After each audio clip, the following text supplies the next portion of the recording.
Hello everyone, my name is Kylan Haskell Harbert, and I am a voice actor, dungeon master, and D&D enthusiast.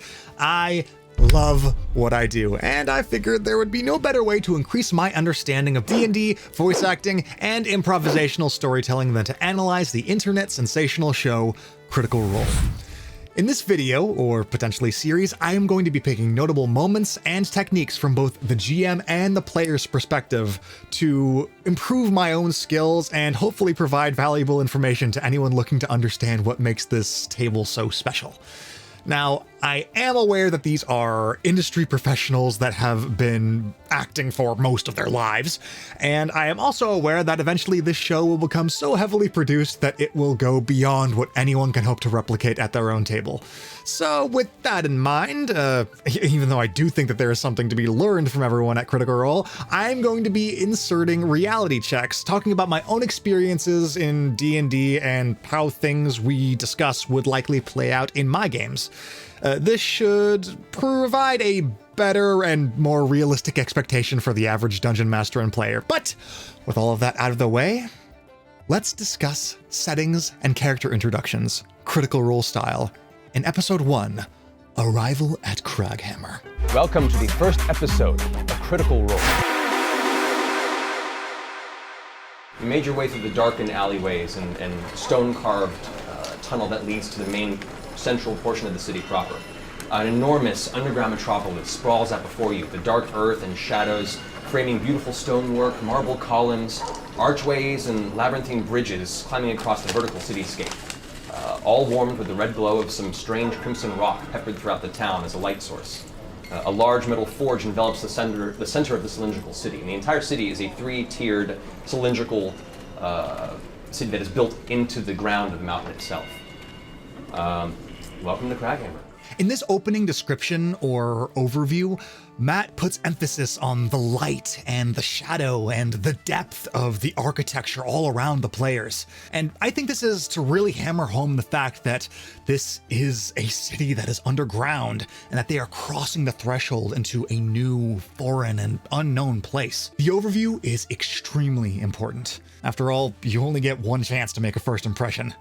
And seeing how Matt looks down at his notes between descriptions, it really seems like he has at least some pre-written things at the ready before the session started. Matt and official published D&D modules use this technique, and I think it's because it guarantees that you focus on the things that are important, and that it sets the scene properly and leaves room for the players to clearly interact with the environment after the description is done. But now that the scene is set and the setting is described, how does he bring the situation to life? There are two guards posted nearby wearing kind of dark crimson and brass chest plates that have a uniform scar carved across the front. It's actually built into the armor itself as a design, and they're both just staring awkwardly at all of you arguing in the middle of this entry. One dwarf kind of shouts over to the other one and says, "You hear that, Chapson? I'm looking for a place to stay." I heard that right. It's about time we had some new folk in town. Well, if you're looking for a place to stay, So your best bet would be the pig pits. Is that the name of a place? Yeah, certainly, the pig pits. All right. Ask for the pig pits. They'll be shown around. That's That's where you're actually sleeping pig for the pits, night. isn't it? I know. I feel Big like we're being hazed. What? No, not at all. all right, now if you're looking for a proper place to stay, you're gonna look for the Ironhearth Tavern. That is just to your left, about that way, no more than a half a mile. Keep an eye out, listen for the laughter and the people who are very, very drunk. That's your best bet. Within the first few moments of talking to the locals, the party gets a truckload of cultural information. Matt's description of the clothes they are wearing and the fact that he uses his whole body to emote the characters, and of course his amazing voice acting skills, all tell the players different levels of information. This falls under the classic principle of show, don't tell, which is a great way of making establishing a setting fun, interactive, and memorable. Your lyrics lack subtlety. You can't just have your characters announce how they feel. That makes me feel angry. The show don't tell mentality is generally preferable for exposition, but in my experience, it also leaves a lot of room for miscommunication. Part of becoming an actor is learning how to accurately represent facets of humanity through emoting, as well as how to pick up on very subtle, mostly non-verbal communication cues from your scene partners. And I cannot emphasize this enough, this table is filled with people that are among the best in the world at this. When you try this approach, you may find that your points are not getting across, either because your players don't have the best social skills or your acting skills are lacking. And this is normal. Don't beat yourself up about it. It takes years of practice and training to be able to do things like this consistently. So, when in doubt, just verbally confirm what you were trying to say or the meaning that you were trying to convey. It is the best way to make sure that your players are not confused and that your game's momentum is not disrupted. With that out of the way, let's take one more thing from the GM perspective on this episode. And as you enter, about 7 or 8 of the nearby dwarves at the front door go, just look immediately at the ragtag non-dwarven group that just kind of stumbled into the center of the tavern. What are you looking at? It's not very often we catch someone with that kind of a mug on you. Let me buy you a drink. Come sit down. My kind of people, see you later. I'm going to have a drink. We with grab a the table lovely next dwarves. to the. Matt does something wonderful here. He creates a space that welcomes interaction and allows the players a chance to play with relatively low stakes. In D&D, the purpose of creating a setting is to create a place to play, and a great way to invite play is to create a welcoming environment. Now, of course, the strategy is very dependent on the location, but I think the warm barkeep and the jovial patrons, or something equivalent, is a wonderful way for players to get a feel for the environment through interaction with little potential consequence. And there are so many other things that we could discuss, but to keep this video under 3 hours, I think we should probably move on to the player side of things. Now, they give a detailed backstory in a voiceover clip at the very beginning, but I'm going to be focusing on their interactions during the session and try to discuss what makes their characters so amazing and so memorable.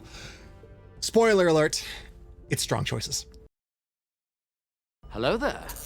Yes, I don't think we should try to go directly to the mines and find Nola. No, I think maybe we should enlist the help of a dwarf here in the city to introduce us to Nostock. I mean, we're not trying to raise hell or bring down 1,000 dwarves upon us. Take him a drink. All right. Take him a drink. I would like Yes, to take get a very large drink. the largest goblet you have of ale, and I would like to go over to, what was his name, Bulbous? Bulgus. I had it right. Hello, Bulgus. Hi, You're Bulgus. We just heard you're so impressive and masculine. Grog and I go in search of a, shall we say politely, whorehouse. The politer. Name yourself and your business before you're under arrest. Don't speak to me in that manner. I am Tiberius Stormwind. Yes, Percival Frederickstein von Musa-Kowalski de Rolla III. You can call him Percy. You can simply call me Percy, thank you.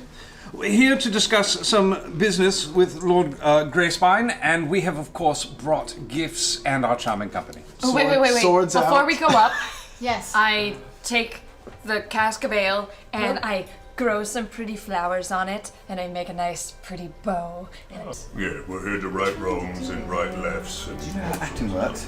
And write comment cards. Vexalia. Vaxeldan. Percival Frederickstein von Musa-Kowalski de Rolla III. Grog Strongjaw. Tiberius Stormwind. Keyleth. Scanlan Shorthold.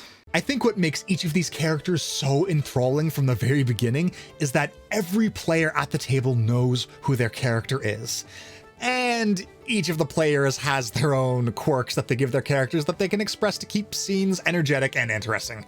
Quirks are really easy. Just pick a few little things that aren't too overly obnoxious, and you state that in the game regularly, but really understanding a character, that is an entirely different beast. There are a million ways to have a strong understanding of a character, and I know that each player at the Critical Role table studies characters in a different way, but I can really only speak from my own creative process, so take what I say with a grain of salt, but this is my process. Basically, first, learn from the present, and then learn from the past. To clarify, when I make a PC or an NPC, I purely have their function in mind, and everything else is informed by that one thing. And this means that oftentimes I don't know my character's history, but I use their present circumstances and perspective to build history as the game goes on. If you want to learn more about how I figure out characters, go ahead and click the link down below where I go in more depth about improv and a few other stuff. But honestly, the best way for you to figure out what works is to experiment. You know, try outlining, writing backstory, or random tables, whatever works. Most people use a mix of these strategies, and for example, even though that my backstories are sometimes only 2 sentences long, I still technically use backstories. Whatever the process, the thing you need to focus on is making strong, deliberate, not a great plan, and informed Professor, we have some information for you. decisions. Because that is what makes character introductions so captivating from the very beginning. All right, I think that's good enough for one episode of Critical Role. There are hundreds more if I decide to come back to this. So if you want to see more, go ahead and leave a comment down below. Like, comment, subscribe, all that good stuff. You're all fucking awesome.